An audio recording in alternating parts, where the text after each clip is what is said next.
Hello and welcome to Take This TV, the television book club podcast where each week we watch an episode or two of our favorite show and we talk about it with our friends in the fandom. That's you. Hello.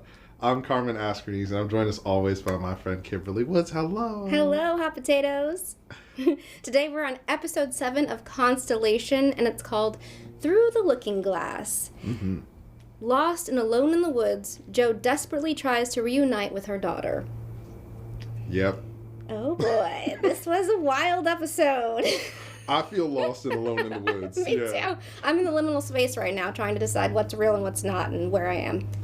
Yeah. What did you think about Alice's adventure in this show? Through the looking glass, as it were.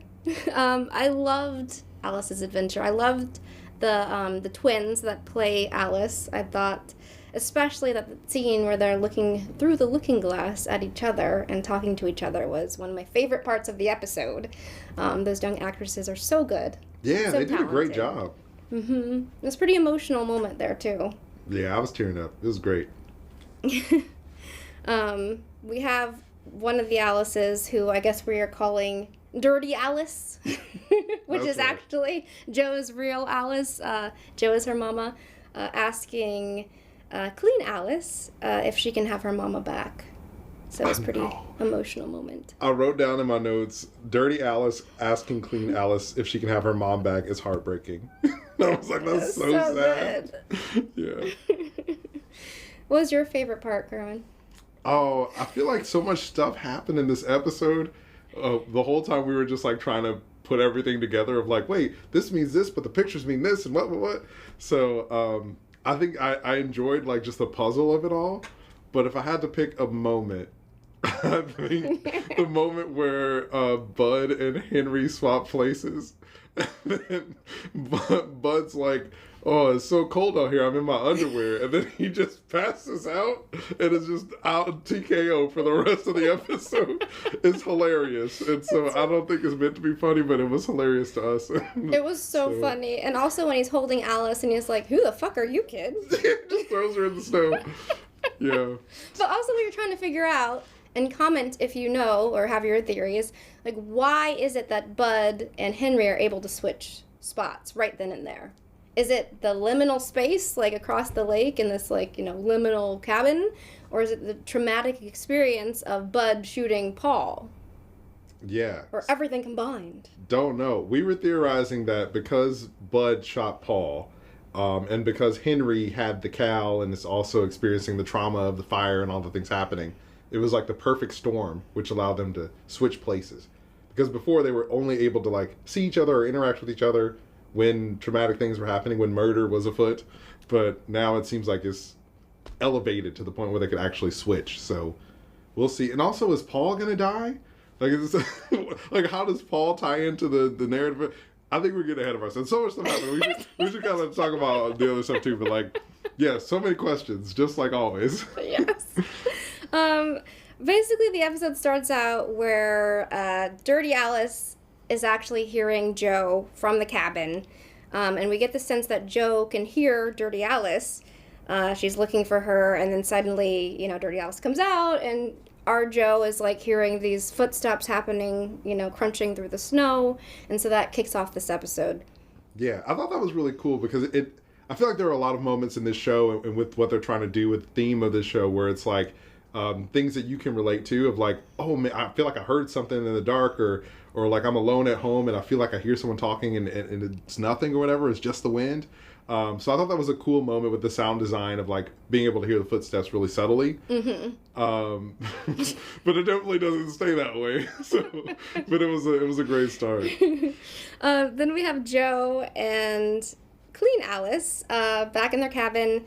They're playing the tapes, and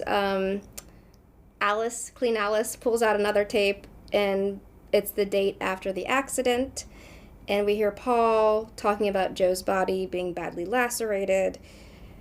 So, yeah. Yeah, these kids are hardcore.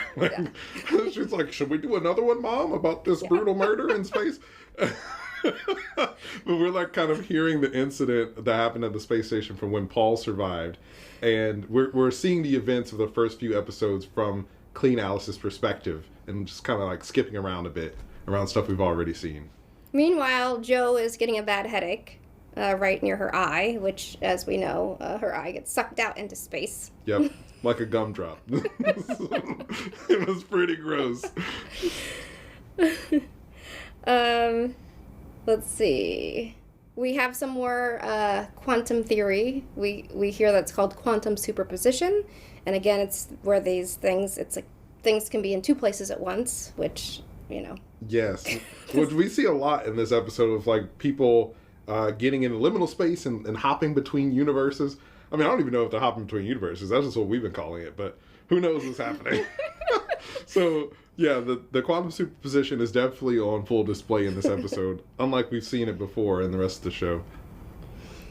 We have the pictures changing a lot, which, as Carmen knows, has been confusing me because I feel like I'm seeing like so many different versions.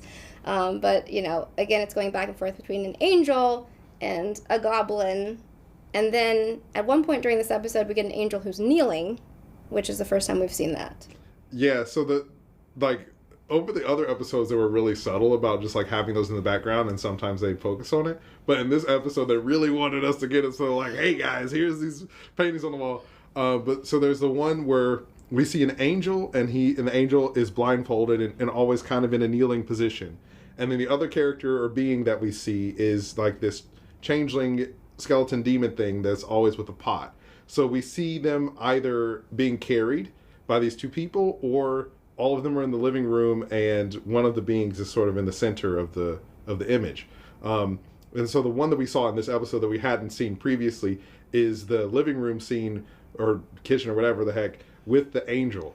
And so that probably has some kind of meaning. We were theorizing about it, but we don't know for sure. So yeah, I mean, it kind of takes us back to the first episode called Wounded Angel. So it's like, okay, you know, at first we thought they were talking about Paul, but in another universe they could be talking about Jo because she's the one that dies. I mean, so Paul is literally wounded in this episode, but Jo is emotionally wounded. I mean, the trauma that the Alices and Jo go through in this episode, the emotional trauma is pretty intense. We get the scene that we've seen previously where Dirty Jo is up and stuck in the cupboard. Dirty Alice. I mean, Dirty Alice. It's too much. Dirty Alice is stuck in the cupboard, and Jo comes and rescues her. And this is the first instance of somebody crossing over through the liminal space into another world, right? Yeah, so in the first time we saw Jo find Dirty Alice in the cupboard, we see her bring Alice back to the cabin where they're staying. She's running the bath or whatever, they run out of hot water. And then we see the moment where Clean Alice perceives Jo and Dirty Alice snaps back to her universe. And we can tell that she actually traveled between universes or from the liminal space or whatever, because she's in the bath with the warm water that her mom ran. But then once the switch happens, she's in an empty bathtub. And so it's like, oh man, what happened? Yeah. And she's not wet. She's not, yeah. Yeah. So it's like, that's the first time we see that, see it happen before us. Yeah. So, yeah. Yeah. It's cool. It's really cool. Then we get Jo asking Alice if she saw herself, and Alice is like, in the mirror? So I like that, setting up the later scene for in the mirror. Mm-hmm. They leave the cabin. We have this weird moment where, well, there's a confrontation a little bit, where Jo admits to Clean Alice that she does not think she's her mother, because all along Clean Alice has been saying, like, I don't think you're my mom. And so finally Jo is like admitting it out loud to her, and then Clean Alice takes off. She drops the cow experiment, charges forth, and the cow experiment is just left there because Jo also just runs after her. Yeah, it's the start of like a series of unfortunate events, I guess you could say. And like we've seen Alice being really mature, but we're reminded in this scene that Alice is just a kid.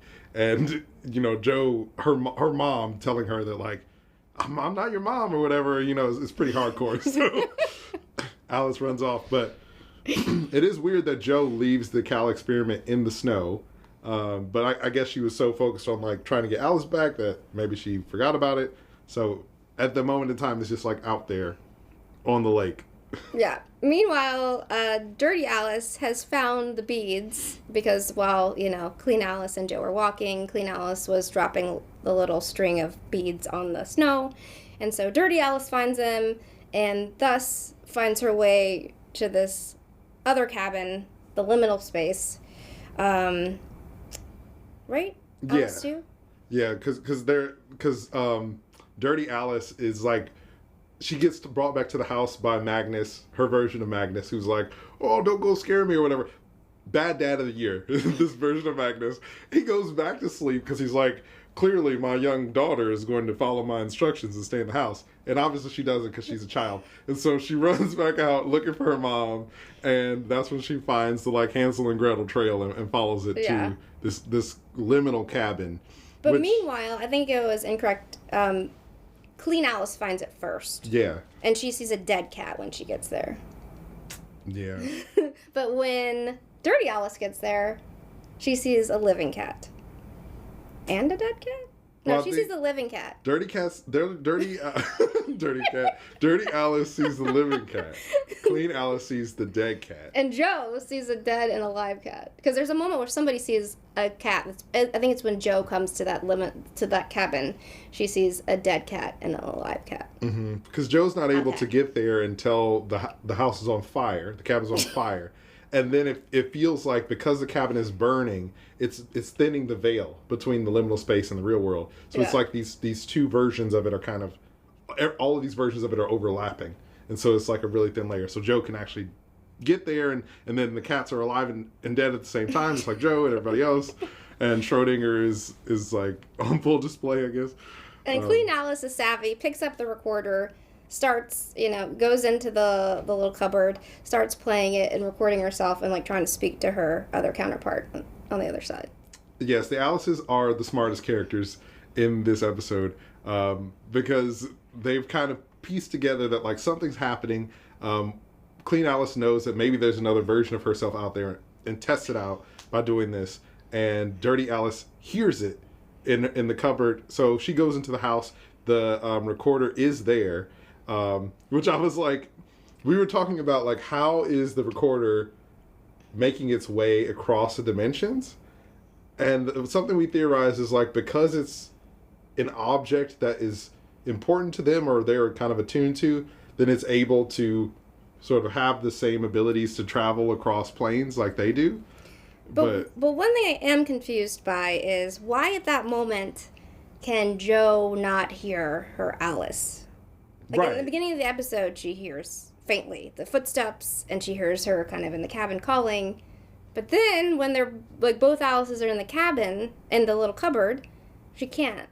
Oh, I think it's because I just had this thought, so this is half baked. But I feel like she has the cow in the beginning when she hears other Alice's footsteps, and I feel like that cow it's not in the shed.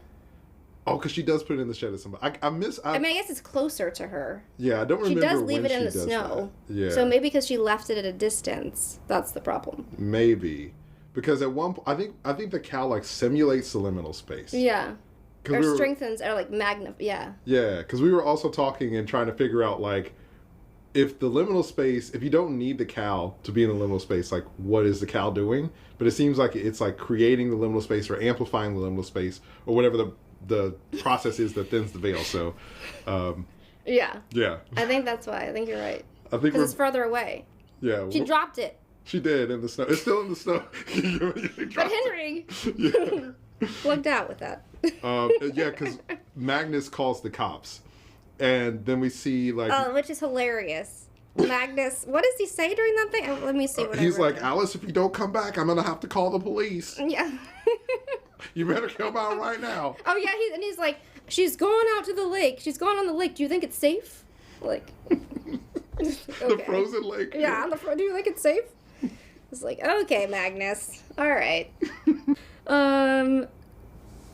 Let's see. Anything else you want to touch upon here? Oh, there was that moment in the car where Magnus, a version of Magnus, I don't know, other Magnus and Henry and the crew are all headed toward the lake house. the cabin, excuse me. And Magnus is asking Henry why he's here. And Henry lets Magnus know that this happened to him before. And that's the first time we hear Henry acknowledge this whole situation. Like, we've had clues and we've seen moments, but this is the first time he's verbalized it. Like, this is something he's experienced. Yeah. And we kind of get confirmation as to what Bud was saying. Like, Henry was the one whose crew had actually died, and then whatever happened, and then they were alive. Because they swapped. Yeah.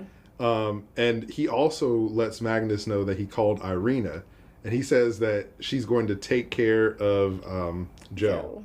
Which, like, every time I hear somebody say they're going to take care of a person, I watch a lot of gangster movies. I'm like, they're going to murder her. Yeah, it's very sinister. Yeah, like, so okay. We'll see what happens. We'll see. So Joe's back in the house. We have the sweet scene with her and her daughters, where she's speaking through Clean Alice, because she can't communicate directly. And basically Dirty Alice is asking her, like, when are you coming home? And she's saying, I don't know if I can come home, but that she's going to try.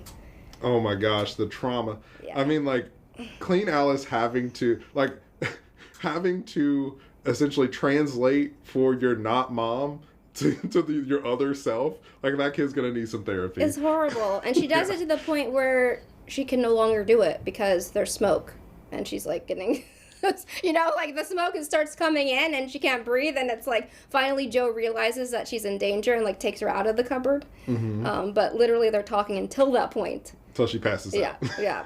And Joe runs outside, hands her to the now Bud, previously Henry, who then we have that scene where he's like, who the fuck is this kid? And leaves her in the snow. Yeah. Towards the end of that episode, we have an interesting moment where Dirty Alice is basically like beckoning her mom to come with her and saying that Clean Alice, who's lying on the ground, is dead. Like, she's a goner. Come with me. And it seems like, you know, this is like a moment where she could have chosen to go back across, and she doesn't. Yeah. Well, like, we see the veil is thinner than it's ever been. Both Alice's and Joe are all there at the same time. And we theorized that, like, because Clean Alice is between life and death, maybe that, like, is the reason they can all see each other. Who knows? But I love that Dirty Alice just, like, goes full, like, dark side or whatever it is. Like, she's dead, mother. She's weak. Come with me now. It's pretty hilarious. Just, like, looking at yourself, a version of yourself dying and being like, leave her behind. Yeah. This kid's hardcore, but... And once again, it feels like one of those Schrodinger moments where it's like we have Dirty Alice seeing Clean Alice is dead, but Joe seeing the potential in Alice still, and that's why she's not dead. So she chooses to stay. We start seeing Alice breathing again, finally, and the, you know, rescue team comes and gets her. And they take Joe away. They take her away to the hospital, where we get this creepy scene. Oh, yeah. Oh, but before that, so Dirty Alice runs to Magnus because Joe is like, go to your father or whatever. And she's like, oh, I saw Mom. Did you see her?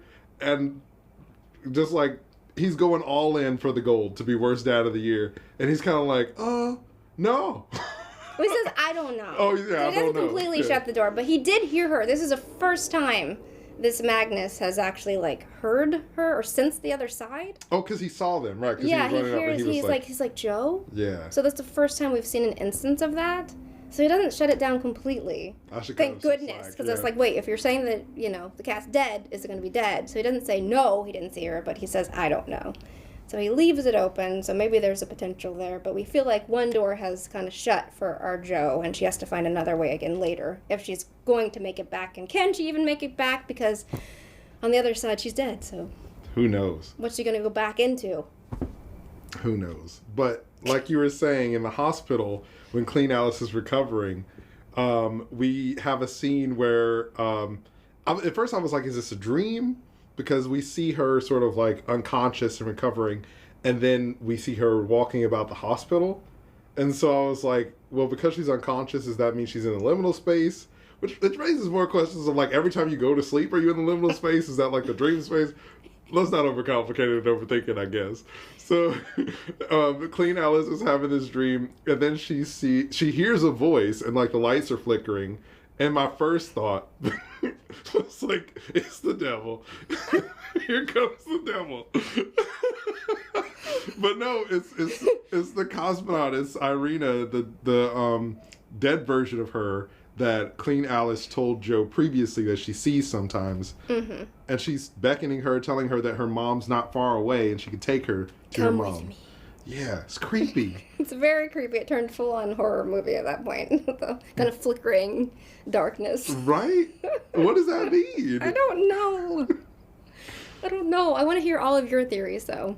Because we only have one more episode to wrap this show up. Oh my gosh, what's going to happen? I don't even know. I don't know. So join us next time. Make sure you subscribe on Spotify, Apple Podcasts, or wherever you get your podcasts. Leave us a review. We're at Take This TV on Instagram and TikTok. Tell us what you thought. And we'll see you next time. Thanks for watching. And remember, it's dangerous to watch TV alone.